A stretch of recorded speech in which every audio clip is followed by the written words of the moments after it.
SpaceX annonce 400 000 clients actifs à travers le Canada, seulement 3 ans et demi après le lancement du service par la société au Canada.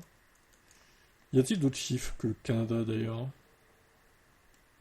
Eh bien, j'ai pas l'impression. Mais bon, on avait vu une news comme quoi ils avaient dépassé les 3 millions d'abonnés mondiaux, donc on doit être encore plus là maintenant. Cette étape importante marque la connexion d'environ 3% des foyers du pays, mettant en évidence l'expansion rapide de Starlink et son impact significatif sur l'amélioration de l'accessibilité à Internet, même dans les régions les plus reculées du Canada. Et au Canada, ils ne doivent pas avoir Internet partout, donc c'est plutôt utile. L'entreprise a annoncé cette étape importante sur X, faisant référence à un article d'England Studio, basé en Ontario, qui a partagé des photos de leur voyage de 4000 km à travers 4 provinces de l'Est du Canada, en remarquant leur roman connecté à Starlink avec un modèle Y. Très bien, longue vie à Starlink.